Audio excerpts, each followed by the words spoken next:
नमस्कार विद्यार्थियों। आज अपन अराजकतावाद के लक्षणों के बारे में चर्चा करेंगे। अराजकतावाद के सिद्धांत क्या है। इससे पहले अपना अराजकतावाद के अर्थ, परिभाषा एवं उनके विकास के बारे में पढ़ चुके हैं। उनके आधार पर हम यहाँ उनके सिद्धांतों की चर्चा करेंगे कि अराजकतावाद क्या चाहता है, उनकी व्यवस्था क्या है, अपन कैसे पहचान सकते हैं कि यह अराजकतावादी व्यक्ति है या अराजकतावादी विचार है इस व्यक्ति के। तो सर्वप्रथम है राज्य व्यर्थ की संस्था। अराजकतावादी मानते हैं, अपन परिभाषा अर्थ में भी पढ़ चुके हैं कि वो राज्य को कोई महत्व नहीं देते। उनके अनुसार राज्य व्यर्थ की संस्था है, राज्य एक अनावश्यक बुराई है। अराजकतावादी विचारधारा राज्य की कट्टर शत्रु है। राज्य एक अनावश्यक बुराई है जिसका न तो कोई उपयोग और न ही औचित्य है। अराजकतावादी राज्य और शासन का विरोध करते हैं, यानी वो राज्य को बिल्कुल जिस प्रकार हम आज राष्ट्रीय राज्यों में रह रहे हैं, अराजकतावादी इनके पूरी तरह से खिलाफ है। उनका कहना है कि राज्य की कोई आवश्यकता ही नहीं, व्यक्ति अपने आप में स्वतंत्र होना चाहिए, उसके ऊपर किसी भी प्रकार का कोई प्रतिबंध नहीं होना। बाकी उनके शब्दों में चर्च अधिक समय तक अपने को चर्च नहीं कहता, वह अपने आप को पाठशाला कहने लगता। राज्य अपने आप को राजतंत्र न कहकर गणतंत्र कहता है, इसमें कोई फर्क नहीं पड़ता, वह आधिपत्य का ही प्रतीक रहता है। उनका कहना है कि शासन व्यवस्था राजतंत्रात्मक हो या लोकतंत्रीय हो, वो हमेशा अपना आधिपत्य ही चाहता है। इसलिए राज्य, चूंकि मनुष्य मानव स्वभाव से शांतिप्रिय जीवन के लिए राज्य की कोई आवश्यकता नहीं है। तो इस प्रकार अराजकतावादी राज्य को एक व्यर्थ की संस्था मानते हैं, यानी उनको कोई महत्व नहीं देते। अराजकतावादी कहते हैं कि राज्य घोर अस्वाभाविक है, इसका त्याग करना चाहिए। मनुष्य स्वभाव से विवेकी, सहयोगी और सद्भावी है। वह स्वतंत्र रहकर बिना किसी दबाव के वह परस्पर मधुर संबंध रखकर जीवन व्यतीत करता है, परंतु राज्य व्यक्ति की स्वतंत्रता, सहयोग और विवेक का दमन करता है।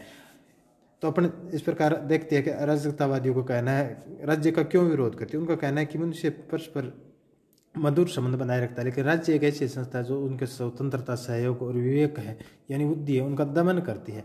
राजा एवं प्रजा के रूप में वर्ग संघर्ष को उत्पन्न करता है। क्रोप्टकिन के अनुसार राज्य का कोई स्वाभाविक औचित्य नहीं है, वह मनुष्य की स्वाभाविक सहयोगी मूल प्रवृत्ति के विरुद्ध है, यानी मनुष्य में जो सहयोग की प्रवृत्ति है उनके खिलाफ राज्य है, ऐसा अराजकतावादी मानते हैं।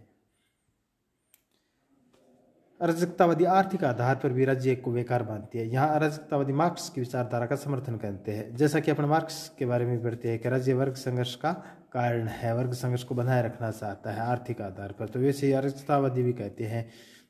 और मार्क्स के कुछ समीप आ जाती है। इसका मानना है कि राज्य व्यक्तिगत संपत्ति को प्रोत्साहन देता है, राज्य से देव पूंजीपतियों को पक्ष लेकर उनके हितों की पूर्ति करता है तथा श्रमिकों का शोषण व उनके साथ अन्याय करता है, और यही बातें मार्क्स भी कहता है।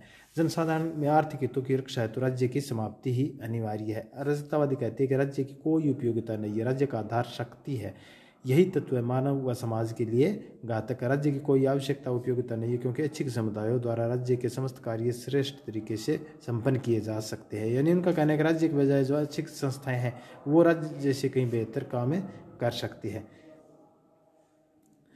दूसरा है मानव स्वभाव से गुणी। अराजकतावादी मनुष्य को जन्म से अच्छा, सहयोगी, प्रिय और विवेकी मानती है। वह निस्वार्थ भाव से एक दूसरे के हितों की पूर्ति का समानता लाभ के आधार पर अपना जीवन व्यतीत करता है। यानी ऐसा अराजकतावादी मानती है कि स्वभाव से ही वो विवेकी होता है, सहयोगी होता है और अपने हितों की पूर्ति के लिए वो निस्वार्थ भाव से काम करता है। सामाजिकता मनुष्य का स्वाभाविक गुण है। क्रोपोटकिन की पुस्तक mutual aid a factor of revolution मनुष्य की पारस्परिक सहयोग की प्रवृत्तियों का ही संकलन है। यानी इस पुस्तक में क्रोपोटकिन ने यह बात कही है मनुष्य के पारस्परिक सहयोग के बारे में, यानी उनके व्यवहार का अध्ययन किया है।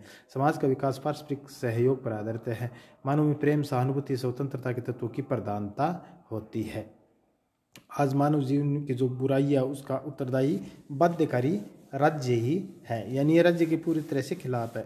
तीसरा है धर्म का विरोध। अराजकतावादी धर्म का भी विरोध करते हैं। धर्म के चक्कर में व्यक्ति भाग्यवादी बनकर निकम्मा बन जाता है, यानी उनको ऐसा महसूस होता है। अराजकतावादियों को कहना है कि धर्म व्यक्ति को भाग्यवादी बनाता है और भाग्यवादी होने पर व्यक्ति फिर काम नहीं करता, उसके कार्य करने की क्षमता का पतन होता है तथा शिथिलता आती है। धर्म मनुष्य को अंधविश्वासी व कायर बना देता है। कायरता के चक्कर में व्यक्ति अन्याय सहन करता है। इतिहास इस बात का साक्षी है कि समय समय पर शासक वर्ग ने धर्म के नाम पर जनता का शोषण किया है। प्रतिनिधित्वक सरकार का विरोध। अराजकतावादी जनता द्वारा निर्वाचित प्रतिनिधित्वक सरकार की आलोचना करते हैं।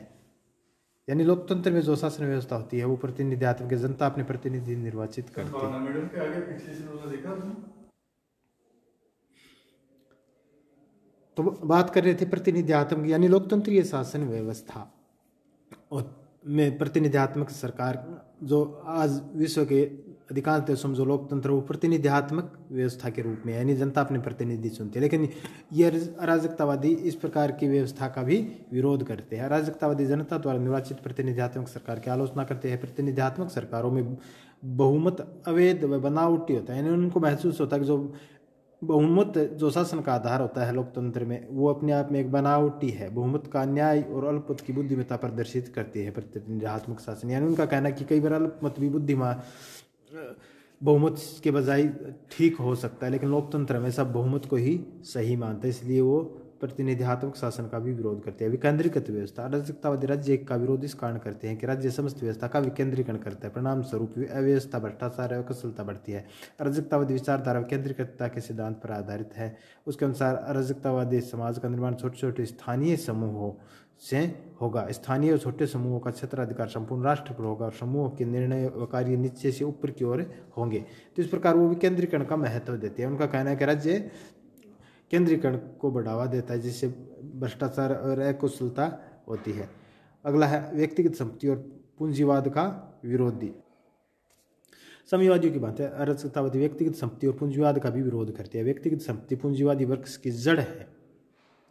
व्यक्तिगत संपत्ति पूंजीपतियों के शोषण का यंत्र है। यानी साम्यवादी की तरह वो भी यही मानते हैं कि जो व्यक्तिगत संपत्ति अथाह संपत्ति हो जाती है तो वो फिर जब पूंजीपतियों के पास, तो अन्य लोग उनसे वंचित हो जाते हैं और पूंजीपति लोग शोषण करते हैं फिर गरीबों का। तो गॉडविन ने अपनी पुस्तक an inquiry concerning political justice में यूरोपीय युद्धों का वर्णन किया है। इन समस्त यूरोपीय युद्धों का मूल कारण आर्थिक सुषमता ही है। यानी उनको महसूस होता है, अराजकतावादियों को कहना है कि जो अब तक के अधिकांश जो यूरोप में युद्ध हुए उनके पीछे आर्थिक विषमता कारण रही है। यानी एक वर्ग के पास अथाह संपत्ति हो गई जबकि दूसरा वर्ग संपत्ति से वंचित हो गया, यानी पूंजीवादी व्यवस्था। तो वो इस प्रकार आर्थिक जो जो केंद्रीकरण है या संपत्ति, व्यक्तिगत संपत्ति है, उनका वो विरोध करते हैं क्योंकि इससे असमानता को बढ़ावा मिलता है। उत्पादक के प्रमुख कर्ता धर्ता श्रमिक होते हैं, लेकिन वह फिर भी भूखा, वस्त्रहीन और आवासहीन रहता है। अतः अराजकतावादी संपत्ति और पूंजीपतियों का विरोध करते हैं। और अंत में राज्य विहीन व वर्गहीन समाज की स्थापना की बात अराजकतावादी करते हैं कि ऐसी व्यवस्था होनी चाहिए जिसमें न तो राज्य की आवश्यकता होगी न कोई वर्ग होगा। अराजकतावादी दर्शन का मुख्य लक्षण वह लक्ष्य है राज्यविहीन और वर्गविहीन समाज की स्थापना। इस समाज में ऊंच नीच, छोटा बड़ा, अमीर गरीब का भेद समाप्त हो जाएगा। पारस्परिक सहयोग से मनुष्य सामाजिक जीवन की आवश्यकता वस्तु और उत्पादन करेंगे। समाज का संगठन समुदायों के निर्माण से होगा। इससे शक्ति का प्रयोग न होकर सहयोग की भावना जागृत होगी। अराजकतावादी साम्राज्यवाद में भी विश्वास नहीं करते। जैसे कि कुछ देश द्वितीय महायुद्ध से पहले, जैसे जर्मनी है, इटली है, उन्होंने साम्राज्यवाद की विचारधारा को अपनाया, यानी अपने एक राष्ट्र की सीमाओं में वृद्धि करना। जैसे कि आजकल हम चीन के बारे में भी कुछ इसी प्रकार देखते हैं कि वो उनकी भी एक तरह से आक्रामक और साम्राज्यवादी नीति रही है। अराजकतावादी पूंजीवाद का विरोधी है, इसी कारण वह साम्राज्यवाद की भी निंदा करती है। साम्राज्यवाद स्वतंत्रता का विरोधी और मानव जाति का शोषण है, जबकि अराजकतावाद स्वतंत्रता, सहयोग और समन्वय में विश्वास करता है। अराजकतावादी इसका विरोध कर विश्व मैत्री, विश्व शांति और विश्व सहयोग तथा समन्वय में विश्वास करते हुए विश्व के प्रत्येक व्यक्ति का संपूर्ण विकास करना चाहते हैं। अब अराजकतावादी की पद्धति।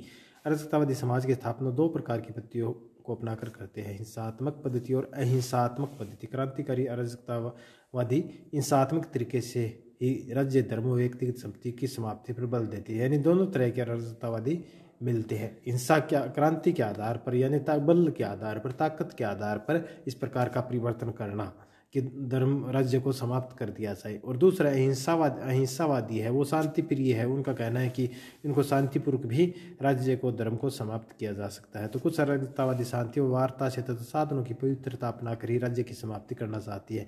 वे एक दम क्रांति करना नहीं चाहते, धीरे धीरे शांतिपूर्वक राज्य की समाप्ति चाहती है। यह साधन का प्रयोग करने से पहले साधन की औचित्यता व अनुचित्यता का ध्यान रखते हैं। अतः अराजकतावादी, क्रांतिकारी व शांतिवादी दोनों ही पद्धतियां अपनाकर अराजकतावादी समाज की स्थापना करना चाहते हैं। तो इस प्रकार आज अपन अराजकतावाद के विभिन्न सिद्धांत अर्थात लक्षणों के बारे में अध्ययन किया है। अब कल नए टॉपिक के साथ हाजिर होंगे, तब तक के लिए धन्यवाद।